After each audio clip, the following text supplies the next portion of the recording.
le drame qui va se jouer ici va cristalliser à jamais l'essence même de Sparte. Cet événement exceptionnel, transmis de génération en génération, constitue dans notre mémoire collective un tournant historique.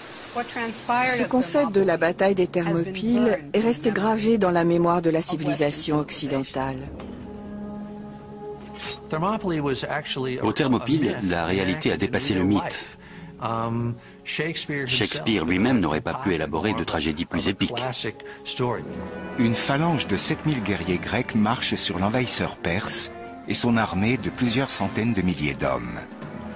L'infériorité numérique des Grecs est criante, mais ces derniers ne reculent pas, certains que les 300 hommes de l'avant-garde les mèneront à la victoire. Tout simplement parce que ce sont 300 Spartiates. En lui-même, un soldat de Sparte n'a rien qui le distingue particulièrement d'un autre. Mais pris ensemble, ils forment la meilleure armée jamais créée. La vue du mur de boucliers frappé de la lettre lambda suffit en général à mettre les ennemis de Sparte en déroute. C'était quelque chose d'unique au monde, la première culture guerrière de l'histoire de la civilisation. Malgré une effroyable infériorité numérique, les Grecs parviennent miraculeusement à repousser les assauts perses 2 jours durant. Pour finir, Léonidas, le roi de Sparte, comprend que la défaite est inévitable. Il ordonne aux milliers de soldats des autres nations grecques présentes de battre en retraite. Seuls 300 Spartiates resteront pour tenir leur position. Ils combattront jusqu'au dernier. Pourquoi? Parce qu'ils sont Spartiates. La bataille des Thermopyles a galvanisé les troupes grecques. Elle a aussi meurtri l'armée perse et lui a envoyé un message clair. Ne nous cherchez pas. La résistance des Spartiates aux Thermopyles démontre qu'on peut perdre une bataille, mais gagner la guerre. Les Thermopyles sont devenus le symbole, presque le nom de code, du concept du sacrifice de sa vie pour une cause. Ces soldats étaient prêts à se battre sans espoir de victoire au nom de leur vertu et de leur patrie. Ils formaient la plus formidable puissance guerrière que le monde ait connue. Il a fallu un type de société très particulier pour former de tels hommes, capables de se battre avec méthode face à une mort certaine. Les Spartiates incarnent un penchant capital de la nature humaine. La recherche de la pureté, la soif d'ordre et d'harmonie. Cette soif leur donne le courage de ne pas craindre la mort et les rend capables de se battre pour un idéal comme la liberté quel qu'en soit le prix. Si aujourd'hui nous considérons Athènes comme le berceau de la civilisation occidentale et le sommet de la culture grecque, c'était la cité de Sparte qui suscitait l'admiration des Grecs de l'Antiquité. À leurs yeux, c'était une sorte de société idéale, une utopie, au sens où ses habitants se consacraient à un idéal de vertu, de dévouement à la collectivité, de désintéressement et d'unité. Les valeurs que les cités grecques exaltaient étaient leur propre souveraineté, l'unité de leurs citoyens et la victoire sur le champ de bataille. Et Sparte se distinguait avec éclat dans ces 3 domaines.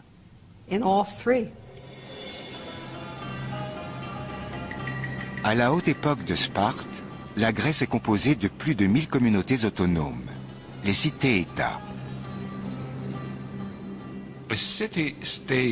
Une cité-État, c'est une ville qui fonctionne comme un État ou une nation, dans toutes ses dimensions pratiques, avec son propre gouvernement, sa propre armée, sa propre flotte et ses propres lois. On trouvait ces cités indépendantes partout en Grèce, et la plupart avaient développé une culture remarquable. La fondation de Sparte remonte au XIIe siècle avant Jésus-Christ. Le monde antique connaît alors de grands bouleversements. La puissance égyptienne décline, tandis que le second empire babylonien est en plein essor. Selon la légende, Sparte est née dans la violence, lors d'une conquête. Vers 1150 avant notre ère, des envahisseurs venus du nord se prétendant les descendants d'Héraclès marchent vers le sud pour reconquérir ce qu'ils affirment être leur terre ancestrale. Le roi Lacédémone prend possession du centre de la péninsule du Péloponnèse et la nomme Laconie. Il baptise sa capitale Sparte, du nom de son épouse Sparta.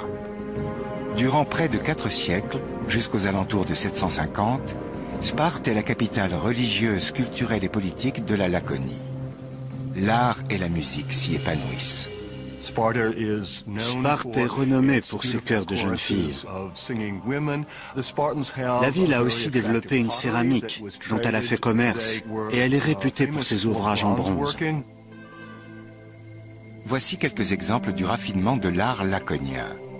Après le 7e siècle avant Jésus-Christ, toute trace de fabrication de ces objets disparaît. C'est comme si les Spartiates avaient tout simplement cessé d'en faire. L'abandon des arts visuels, qui sont très présents partout ailleurs, est clairement un choix délibéré.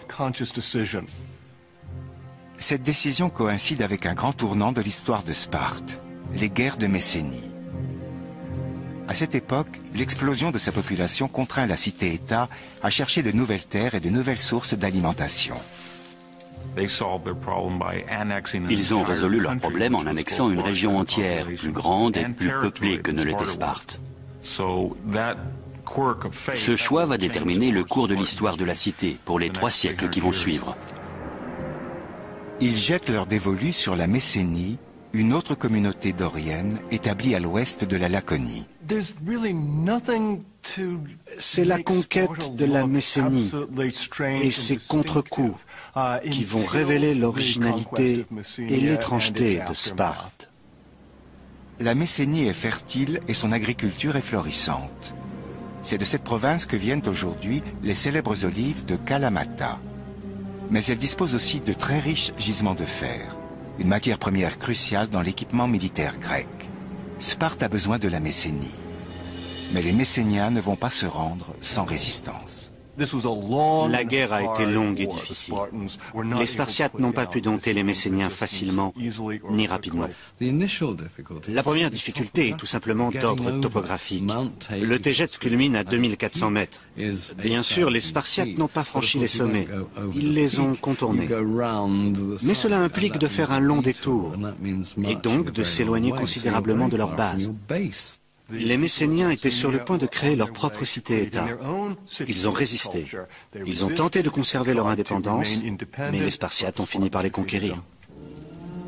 Il faut presque un siècle aux Spartiates pour soumettre la totalité de la Messénie. Au 7e siècle avant Jésus-Christ, Sparte contrôle une région de 8000 km², devenant ainsi la plus grande cité-État de Grèce.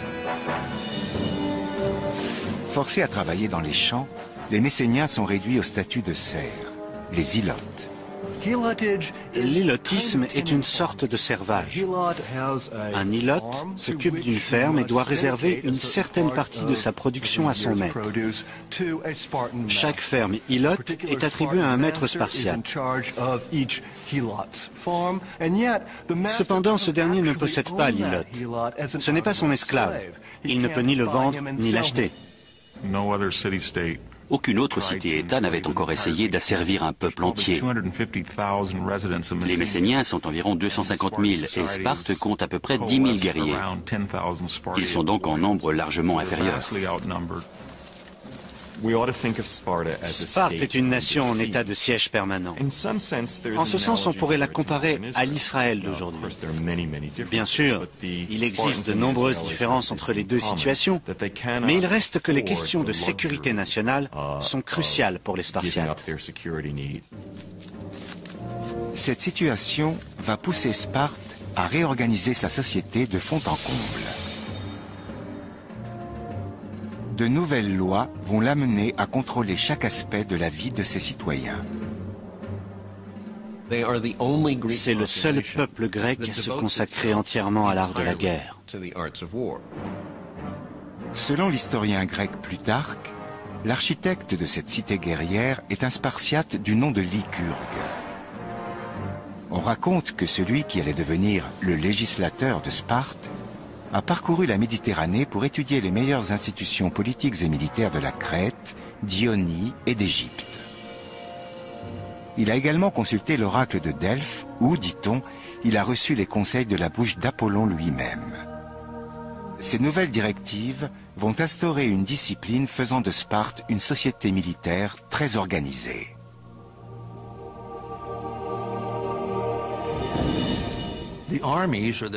À l'époque, les armées étaient de simples milices. C'étaient des fermiers qui attrapaient la pique accrochée au-dessus de leur cheminée pour aller défendre la cité. En gros, Lycurgue, la figure fondatrice de Sparte, leur a dit « Bon, si on passait pro », et toute une société a découlé de cette décision.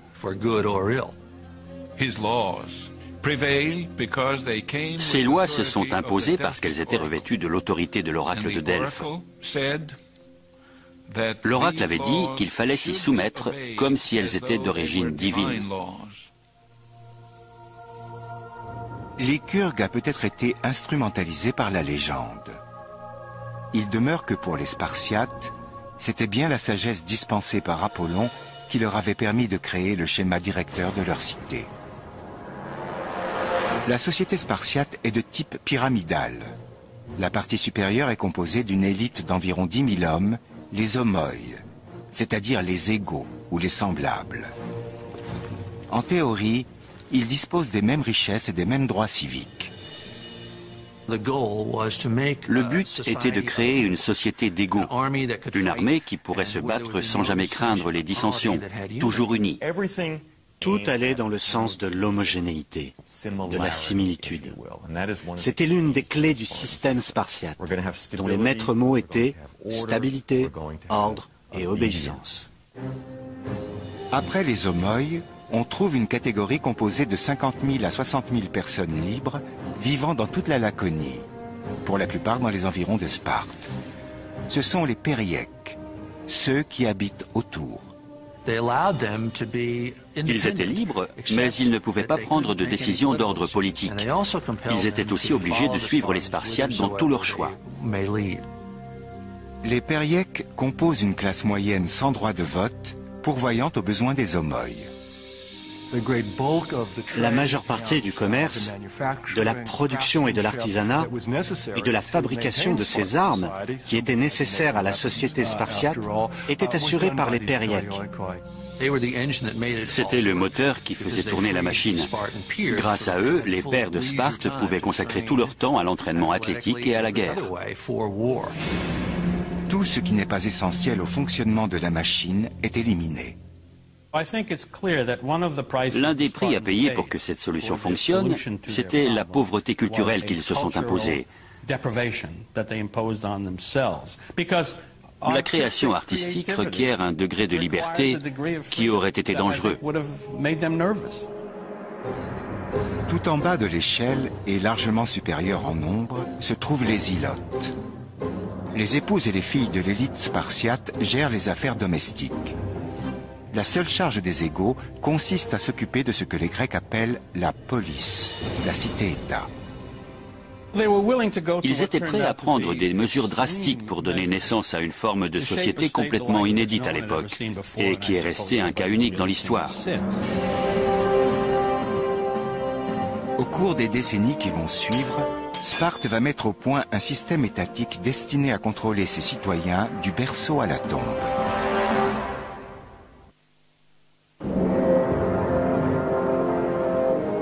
Au 7e siècle avant notre ère, parmi les centaines de cités-États de la mer Égée, Sparte est un cas à part. Dans toutes les cités grecques, l'État jouait un rôle bien plus important dans la vie des gens que ce qu'on admet aujourd'hui comme étant la norme. Sparte est allé encore plus loin. La vie des citoyens était complètement sous l'emprise de l'État. On était pris en charge du berceau à la tombe. C'est en effet au berceau qu'on commence à évaluer les futurs Spartiates. Chaque nouveau-né est examiné par un représentant de l'État afin de déterminer si on doit lui permettre de vivre.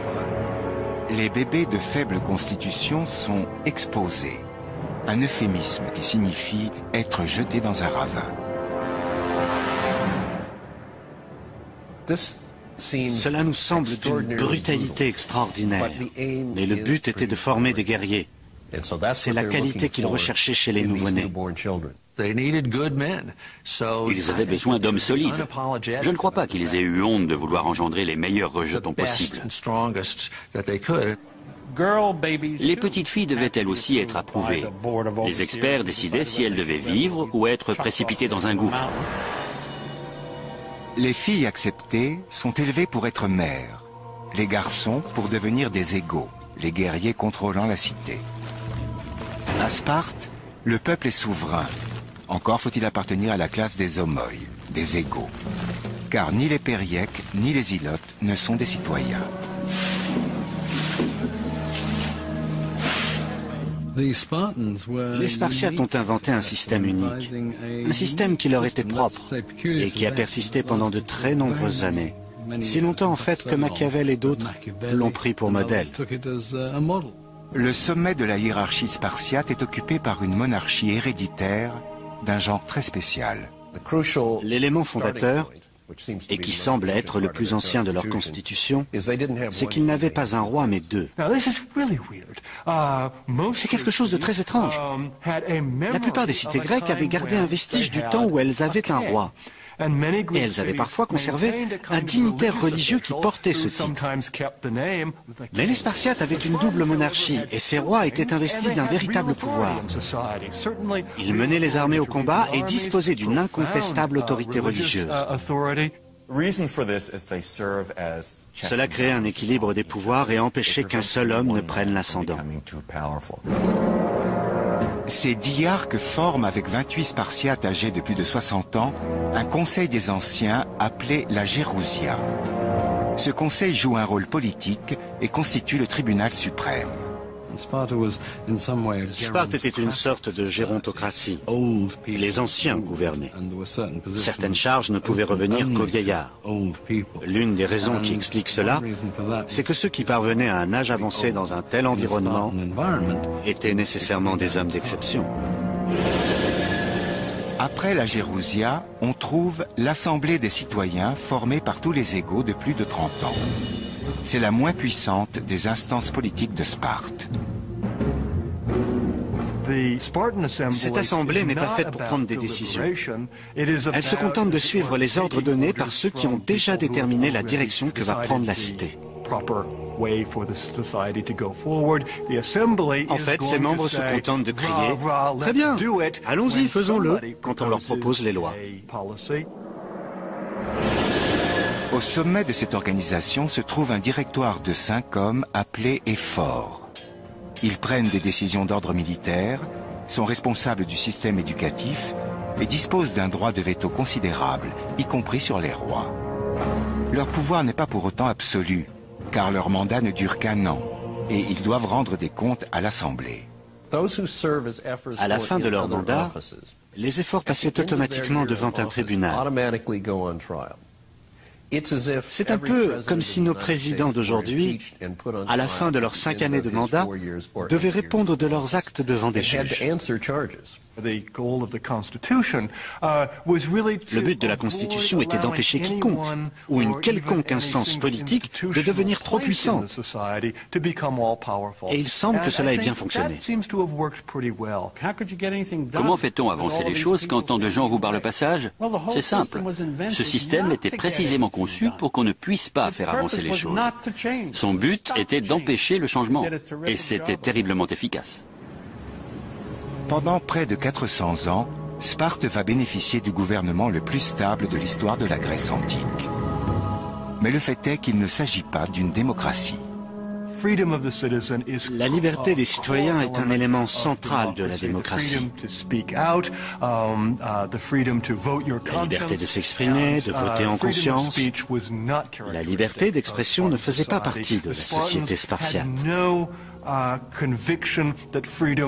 Pour les Spartiates, la liberté n'était même pas souhaitable. Elle ne faisait pas partie de cet ensemble de vertus qu'on enseignait alors aux jeunes gens. La première mission du gouvernement spartiate est de surveiller les ilotes. Ils savaient que les ilotes les détestaient. Un Athénien qui connaissait très bien Sparte a dit un jour que les ilotes seraient ravis de les dévorer crus. Chaque année, le premier soin du gouvernement spartiate est de déclarer une guerre rituelle aux ilotes. C'était une façon formelle de dire que tout Spartiate pouvait tuer n'importe quel ilote quand il le voulait. Thucydide nous a rapporté une histoire terrible. Les Spartiates avaient annoncé que les Ilotes, qui pensaient avoir le mieux servi Sparte au combat, devaient se présenter pour être affranchis. Environ 2000 d'entre eux se sont avancés. Les Spartiates les ont couronnés de guirlandes pour indiquer qu'ils étaient libres. Ensuite, ils les ont emmenés en procession vers le temple et on ne les a plus jamais revus.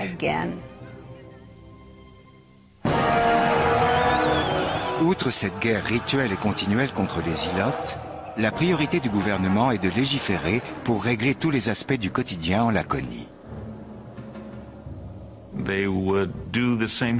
Ils faisaient la même chose tous les jours. Ils se mariaient à peu près au même âge, ils s'habillaient pareil, ils parlaient et agissaient de la même façon. Pour assurer l'égalité entre tous, le système empêche en principe tout Spartiate d'être plus riche que les autres. Une trop grande différence de richesse ou de confort de vie aurait été catastrophique. La taille de la ferme attribuée à chaque famille de guerriers devait être éternellement la même. Et cela n'est possible que si on détruit tout système marchand. Il n'y avait donc pas de monnaie, pas de marché. On ne pouvait ni exporter ni importer de denrées. Pour supprimer toute velléité d'achat immodéré chez les Spartiates, toutes les demeures doivent par décret être conçues à l'identique. Tout est fonctionnel, simple et semblable. La culture spartiate était austère. Le terme spartiate est encore aujourd'hui synonyme d'austérité et de sévérité. Il était inacceptable pour les Spartiates qu'on fasse montre de sa richesse avec de beaux vêtements. Cette austérité permettait l'égalité. On peut faire le parallèle avec l'uniforme qu'on portait autrefois à l'école de la République. Les vêtements ne devaient pas manifester l'inégalité. Cette austérité s'étend à la façon de s'exprimer de l'élite laconienne. Les Spartiates étaient formés pour être peu loquaces. Cela convenait à la simplicité et à la force des guerriers. Être laconique, c'est très utile pour prendre des décisions rapides sur le champ de bataille. Par contre, cela convient moins à une réflexion approfondie sur les grands sujets. Et c'était l'un des problèmes majeurs des Spartiates. Pour conserver la pureté du système, la politique étrangère est tout aussi laconique, avec interdiction de se mêler aux étrangers. Ils ne voulaient pas que les étrangers en apprennent trop sur Sparte, et moins encore que les Spartiates en apprennent trop sur le reste du monde. Ils voulaient préserver leurs coutumes, les caractères propres à leur nation. Et pour cela, il ne fallait pas se mélanger aux autres. En gros, ils ne quittaient jamais leur ville. Et lorsqu'il fallait qu'ils séjournent au loin quelque temps pour des raisons militaires, ils se comportaient presque toujours mal. Cela les rendait fous. Ils n'étaient pas armés pour gérer ce genre de situation. Cette totale ingérence dans la vie privée peut sembler incroyable. Elle est pourtant la règle. En fait, cette toute-puissance de l'État est la norme dans la Grèce antique. Pour les Grecs, le terme de politique ne s'applique pas seulement à une certaine constitution ou à une forme de gouvernement. Il englobe tout le quotidien, de la vie sociale à la vie culturelle, tout ce qui constitue le mode de vie, à Sparte plus encore qu'ailleurs. La première étape de l'endoctrinement des Spartiates, c'est un système éducatif destiné à préparer les enfants à devenir des machines à tuer dès l'âge de 7 ans. La réussite de Sparte repose sur sa société étroitement surveillée. Au 7e siècle avant Jésus-Christ, sur une période de plus de 100 ans, Sparte va inventer et perfectionner le premier système d'ingénierie sociale. Dès leur naissance, ses citoyens sont sous la coupe de l'État. Les enfants faibles sont supprimés. Les plus résistants sont endoctrinés, entraînés et coulés dans le moule d'un guerrier capable de contrôler les Ilotes, le peuple colonisé et réduit à la servitude. Lorsqu'une petite population doit en asservir une bien plus importante, cela veut dire que chaque homme, en l'occurrence chaque Spartiate, doit valoir 10 ou 12 Messéniens, par exemple dans le cadre d'un combat. La seule façon d'arriver à ce degré de supériorité, c'est d'embrigader tous les jeunes pour leur faire suivre un entraînement standardisé, et ce, dès le plus jeune âge. À l'âge de 7 ans, les garçons de Sparte doivent quitter leur foyer pour passer sous la responsabilité de l'État. Ils entrent alors dans une sorte d'école militaire pour y suivre l'agogé. À 7 ans, le jeune Spartiate entre dans le monde masculin, celui qui sera le sien jusqu'à la fin de sa vie, aussi longtemps qu'il survivra. Le premier cycle de cette éducation, c'est ce que j'appelle parfois les louveteaux de l'enfer. L'agogé va durer 15 années, pendant lesquelles on va les préparer à se battre. Dans un registre historique différent, on raconte que le général Patton aurait dit « Je ne veux pas que vous tuiez pour moi, je veux que vous mouriez pour moi ». Cela aurait pu s'appliquer aux Spartiates. Ils se préparaient à mourir. Le premier cycle de l'agogé va de 7 à 12 ans. Les enfants sont sous la responsabilité du pédonome. Ce dernier leur enseigne les rudiments de lecture et d'écriture et il leur donne une première éducation physique. La discipline et les punitions sont souvent dispensées par des garçons de la tranche d'âge supérieure. Pour vous représenter la chose, imaginez que ce soit les petits durs du collège qui vous prennent en charge quand vous entrez à l'école élémentaire.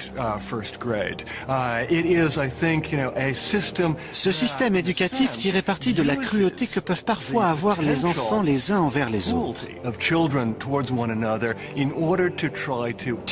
Ces garçons apprenaient dès leur plus jeune âge à obéir aveuglément aux ordres donnés par n'importe quel supérieur.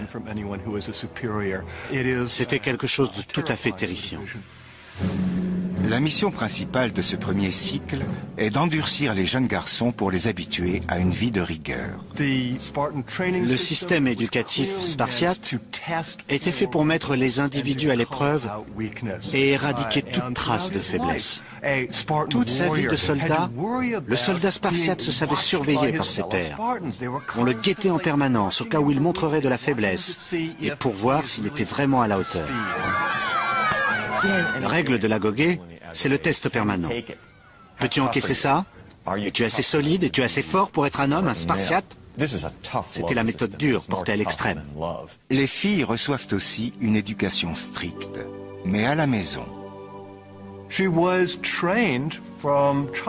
Elles étaient éduquées depuis l'enfance pour être résistantes. Elles étaient sportives et, dans une certaine mesure, autonomes.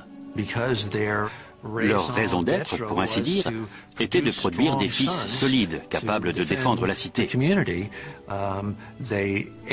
Elles se nourrissaient bien, elles participaient aux jeux athlétiques, c'étaient des reproductrices de premier ordre.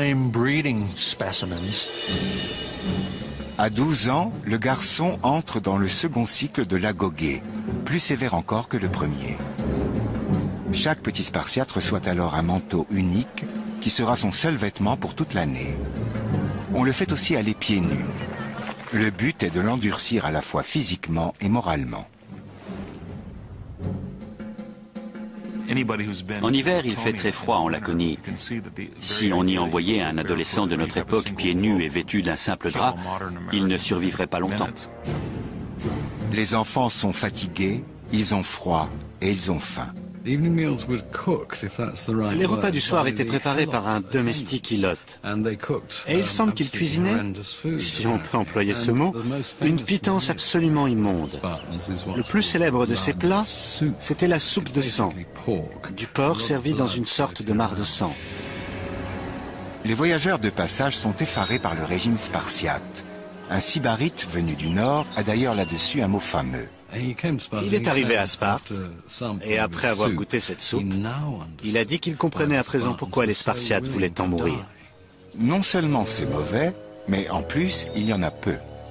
On vous donne de quoi survivre, mais pas assez pour avoir votre content. Et vous apprenez très vite que si vous voulez avoir assez à manger, il va falloir voler votre nourriture. C'était fait pour qu'ils soient vifs, mais aussi pour leur enseigner les réflexes nécessaires à la survie. Un Spartiate devait, si nécessaire, savoir trouver de quoi manger dans la campagne pour rester en vie. Un enfant spartiate surpris à voler était puni. Mais un enfant qui ne volait pas était considéré comme une mauviette.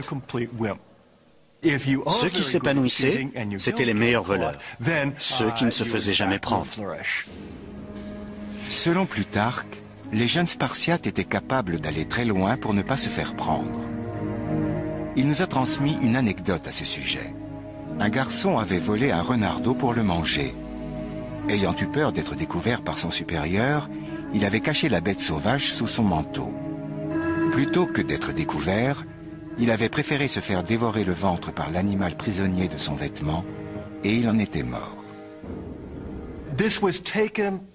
Durant toute l'Antiquité, cette histoire a été citée en exemple de la détermination spartiate. Ce garçon avait si bien appris à rester stoïque, à contrôler sa douleur, à respecter ses supérieurs, qu'il s'est laissé dévorer les entrailles. Ce qui rend nécessaire l'endurcissement et l'endurance des adolescents de Sparte, c'est le type de combat qui les attend à l'âge adulte. La force de la phalange se mesure à son élément le plus faible.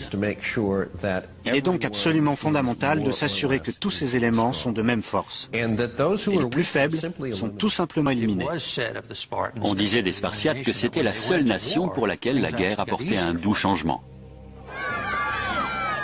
La goguet vise à éliminer les mauvaises pousses. Les garçons doivent sans cesse passer des épreuves de force, de souplesse, d'endurance et d'astuce. L'échec est sévèrement puni.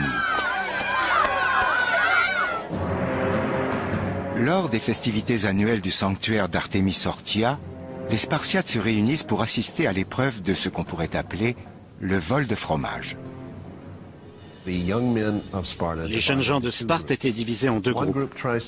Les uns devaient essayer de voler les fromages empilés sur l'autel, et les autres devaient les fouetter pour les en empêcher. Dans ces mêlées féroces, il pouvait arriver qu'un participant trouve la mort.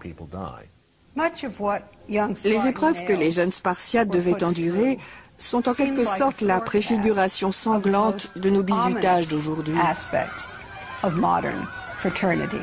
Et il est certain que nombre de garçons échouaient dans cette épreuve et en mouraient.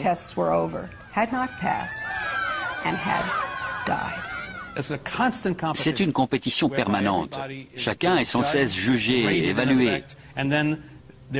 Les vainqueurs se voient conférer divers avantages et honneurs. Voilà ce que c'est d'être Spartiate. Un homme éduqué pour être semblable aux autres et subordonner son individualité à la collectivité, et en même temps pour devenir un être supérieur. Pour le guider durant son éducation, chaque garçon doit prendre un mentor, un homme plus âgé avec lequel il nourra une relation pour la vie. Le mentor avait la responsabilité du garçon qui lui était confié.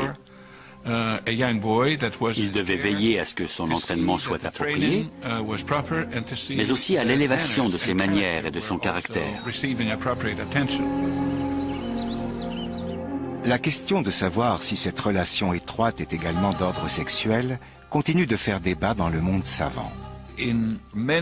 Très souvent, dans les situations dans lesquelles les femmes sont exclues, comme par exemple dans le cas d'une campagne militaire ou d'un événement de même acabit, je crois que la possibilité statistique d'une relation de type homo-érotique est beaucoup plus élevée. Les relations sexuelles qui avaient pu exister ou non entre le jeune Spartiate et son mentor devaient de toute façon prendre fin lorsque ce dernier atteignait l'âge adulte.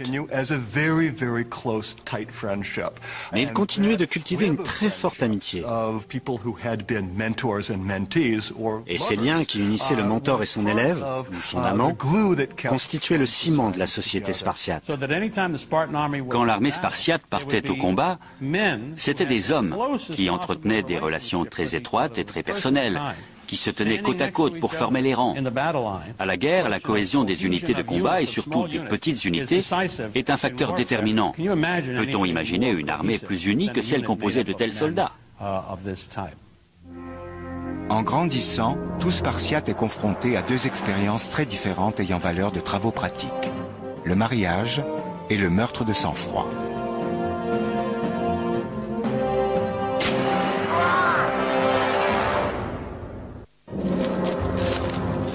Sparte a non seulement inventé le concept de discipline militaire, mais l'a encore perfectionné au moyen d'une structure sociale unique dans laquelle l'entraînement des futurs soldats commence à l'âge de 7 ans.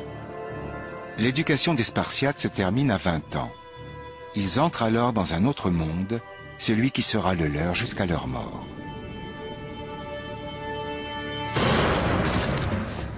Mais avant, ils doivent subir une ultime épreuve. Les adolescents les plus prometteurs sont sélectionnés pour la cryptie.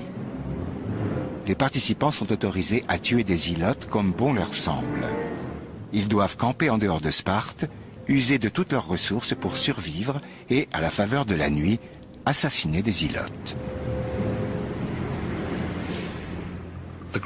La cryptie peut être considérée comme la réinterprétation d'un rite de passage à l'âge adulte. On sait que dans de nombreuses cultures, on doit prouver qu'on est un homme en accomplissant un exploit. La version spartiate est différente.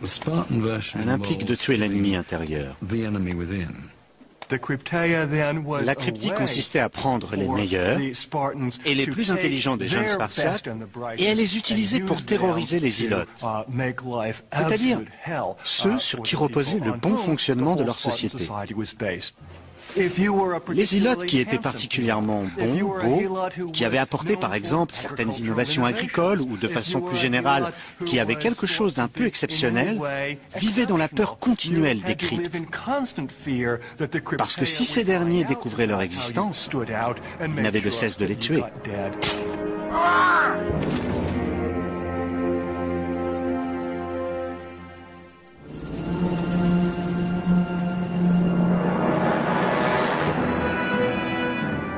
Après la cryptie, les jeunes Spartiates intègrent de petits régiments d'une quinzaine d'hommes. Ces unités, les sicicions, seront désormais leur foyer.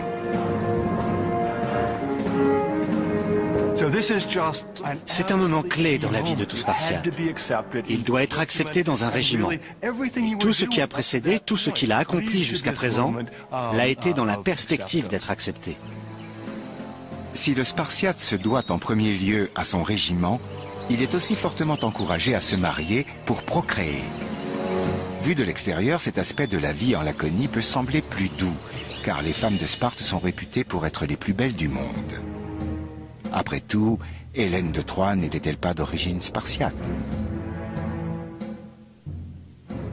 Mais pour les jeunes filles et les jeunes hommes de Sparte, qui n'ont eu jusque-là quasiment aucun contact, le mariage n'est qu'une nouvelle forme d'obéissance à l'État. Et le rituel qui l'accompagne est l'un des plus étranges de la société lacédémonienne. Ce sont deux sociétés distinctes, et le rituel du mariage reflète bien cette séparation. Les mariages sont arrangés. Il n'y a pas de cérémonie de mariage et la nuit de noces prend la forme d'un enlèvement ritualisé. Les cheveux de la fiancée sont coupés courts et on l'habille d'un manteau d'homme. Ensuite, le fiancé doit se glisser chez elle à la nuit tombée pour consommer le mariage. Voilà le début de leur vie conjugale. Un rituel singulier et, à mon avis, assez peu festif, mais très révélateur. En fait, le seul moment où les hommes mariés peuvent se rendre chez eux, c'est pendant la nuit, et dans le seul but de féconder leurs épouses. C'était ainsi que Lycurgue l'avait voulu. Pour entretenir le feu de la passion, il fallait rendre la tâche difficile aux deux amants. Il fallait que leurs entrevues soient une aventure, que l'homme se glisse furtivement dans la maison de sa femme. Et dès que le mariage était consommé, il devait filer pour regagner ses quartiers. On raconte d'ailleurs qu'il n'est pas rare qu'un Spartiate n'ait jamais vu le visage de son épouse avant l'âge de 30 ans. Cela démontre l'étrangeté de cette société, où chaque penchant naturel de l'homme était étroitement contrôlé. Le but du mariage était de donner des enfants à la cité, de préférence des garçons. La tombe d'un Spartiate ne portait son nom que s'il était mort au combat. Et pour les femmes qui avaient droit à une stèle, c'était celle qui était morte en couche. La reproduction est un facteur si crucial que les Spartiates ne reculent devant rien pour s'assurer que leurs femmes donneront des enfants aussi forts que possible. On a vu des cas très étranges dans lesquels les maris invitaient des jeunes hommes qu'ils pensaient meilleurs qu'eux-mêmes à avoir des relations avec leurs femmes, dans l'espoir que le rejeton, ainsi conçu, serait plus fort. C'est un principe eugénique. Lorsqu'il devenait un véritable Spartiate, un homme qui avait fait ses preuves, il devait se reproduire pour perpétuer ses caractéristiques génétiques. C'était une préoccupation constante. Toute cette surveillance exercée sur la vie conjugale et familiale a pour but d'empêcher les Spartiates d'être distraits de leur principal objectif, s'entraîner, manœuvrer, terroriser les Ilotes et maintenir la supériorité spartiate. Les Spartiates étaient-ils persuadés, au fond d'eux-mêmes, qu'ils étaient uniformément vertueux?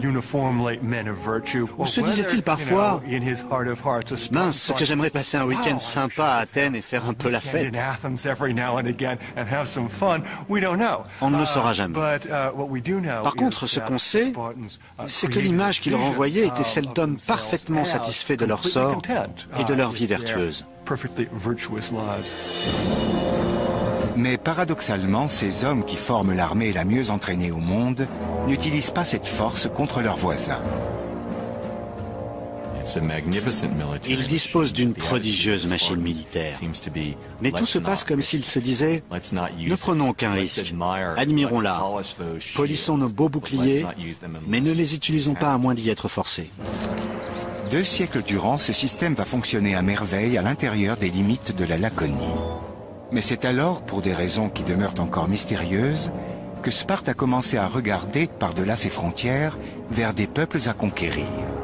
Les Spartiates craignaient-ils que leur machine de guerre se rouille à force de ne pas servir, ou peut-être avaient-ils tout simplement soif de vrais combats? Les Spartiates ne doutaient pas un instant que leurs 2 grands adversaires, les Argiens et les Tégéens, seraient faciles à vaincre. Ils étaient prêts à étendre leur territoire et à intégrer d'autres régions dans leur propre système. Au même moment, une armée colossale se prépare à contester la suprématie de Sparte. Une nation de plus d'1 million de soldats fourbit ses armes pour conquérir la Grèce. Les Perses.